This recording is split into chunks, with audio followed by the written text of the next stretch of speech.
In the darkness of a theater, as the first flicker of light hits the screen, something almost magical begins. We surrender ourselves to story. We forget where we are, and remember who we are. You like what you're watching? Scan QR code to join our community. This is cinema, and it's more than just entertainment. It's a mirror, a compass, a megaphone. It's how we remember, how we dream, and how we change. From the silent films of the early 1900s to the immersive epics of today, cinema has always done more than just tell a story. It reflects the spirit of its time. Think of The Great Dictator in 1940, Chaplin's satire on Hitler, released before the U.S. had even entered the war, or Birth of a Nation in 1915, a film as technically revolutionary as it was socially destructive, fueling the rebirth of the Ku Klux Klan. From the very beginning, movies have had the power to shape public perception, for better or worse. They influence how we see each other, how we understand history, how we define right and wrong. With sound came music, with color came emotion, and with each decade, cinema became more than just a window into the world. It became a force that could mold it. Representation in film isn't just about seeing someone who looks like you on screen, it's about being seen at all. For decades, Hollywood upheld a narrow vision of beauty, gender, and power. Minority voices were sidelined, queer stories were erased, women were too often written only in relation to men.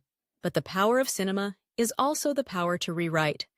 Movies like Moonlight, Parasite, Thelma and Louise, and Black Panther have cracked the mold, proving that inclusion isn't just right, it's revolutionary. When a child sees a hero who looks like them, when a culture sees its own story, honestly told, when love that was once silenced is now celebrated, that is when cinema transcends fiction and becomes a catalyst for social transformation. Movies don't just reflect culture, they help create it. Fashion, language, slang, and even politics. A single film can ripple through society. After The Matrix, black trench coats and slow-motion action became a visual language. After Rocky, every underdog story had a training montage. Star Wars gave us a mythos. Harry Potter gave us a generation. But beyond the surface, movies shape norms and challenge taboos. They influence how we talk about mental health, race, war, love, and trauma. They can normalize or stigmatize, and because of that, the responsibility of storytelling has never been greater. Streaming services and global platforms have amplified voices, but also blurred the lines between culture and content. Now, a film made in South Korea can spark global conversations. A documentary from a small town can bring about international policy change. But cinema's power doesn't always serve justice. It can be wielded like any tool, to liberate or to manipulate. Governments have long used film as propaganda, from Nazi Germany's chilling reels to Cold War-era American patriotism. Even today, authoritarian regimes curate cinematic narratives to enforce ideology, and in subtler ways, commercial cinema can also distort. The Hollywood ending, the romanticizing of violence, the glamorization of excess. Sometimes the danger isn't what a movie shows, it's what it leaves out. Cinema can blind us as easily as it can open our eyes. So, why does it matter? Because the stories we tell shape the lives we live. Because every frame is a chance to challenge, to comfort, to awaken. Cinema is not just a reflection of society, it's part of its DNA. A powerful engine of empathy, a global language, a collective dream. As long as there are stories to tell, there will be light in the darkness, projecting the hopes, fears, and truths of who we are and who we might become. This is the power of cinema. Cinema is changing, not fading, not dying, but evolving, faster, stranger, and more interconnected than ever before. Once, the silver screen was sacred, a place you went, not something you scrolled past. But now, a film can live in your pocket. A story can stream in a dozen languages at once. So what happens to the power of cinema when the world it once shaped now shapes it? In the past, a director's voice carried through a theater. Today, the audience talks back. Fan edits, reaction videos, memes. Audiences are no longer passive. They remix, reinterpret, and reimagine. We're all storytellers now. And yet, that hasn't weakened cinema. It's only made it more alive. With the rise of streaming giants, anyone with a camera and vision can speak to the world. The gates have been kicked open, and while not every story finds the spotlight, more voices are being heard than ever before. From indie filmmakers in Nairobi, to animators in Manila, to students with smartphones in Rio, cinema has become global, local, and personal, all at once. And then, there's technology, virtual production, AI-generated visuals, deepfake actors.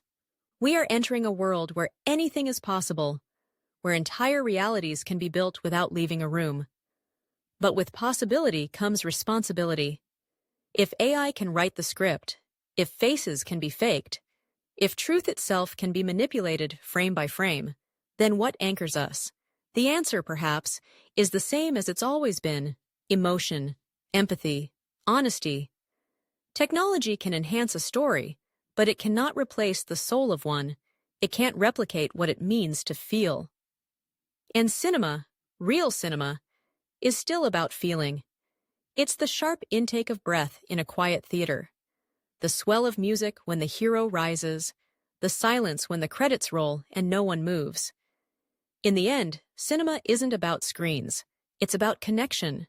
The future of film may be virtual, immersive, even interactive, but its power will still lie in its humanity.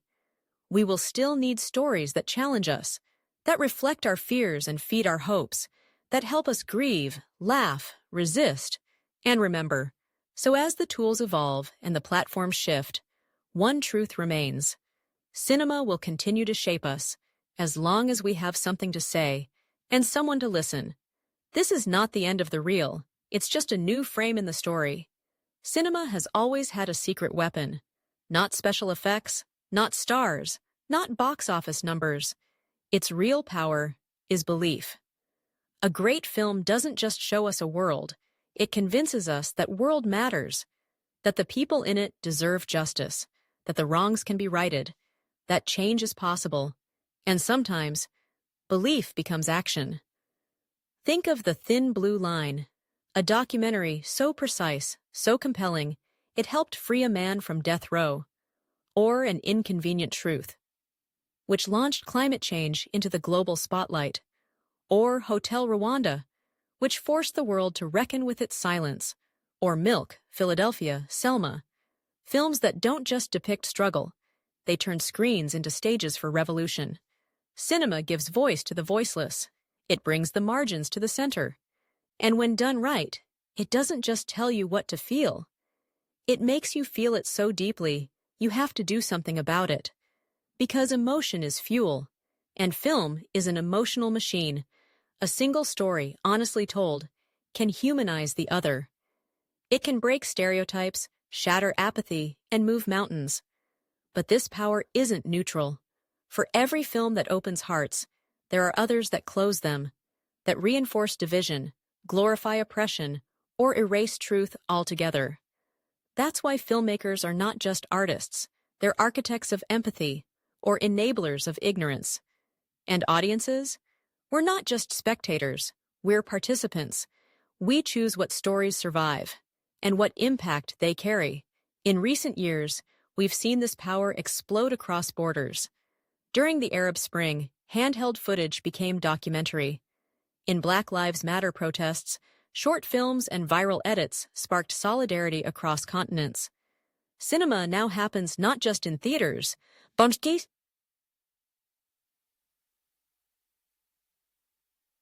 in streets, on phones, in real time. We are living in an age where activism and storytelling are inseparable, where to film is to witness, and to watch is to remember. The camera has become a weapon, and the screen, a battlefield for the soul of our world. So what do we do with this power? We use it, responsibly, boldly, truthfully. We fund stories that challenge. We protect the ones brave enough to tell them. We demand diversity, not just on screen, but behind the lens. We teach media literacy like it's a survival skill, because in many ways, it is. In the end, cinema doesn't start movements. People do. But cinema fans the flame. It gives protest a soundtrack. It gives memory a face. It gives history a heartbeat. So when they say it's just a movie, we know better. We know that stories can change minds. And changed minds change everything. This is the power of cinema. Scan the QR code to join our community.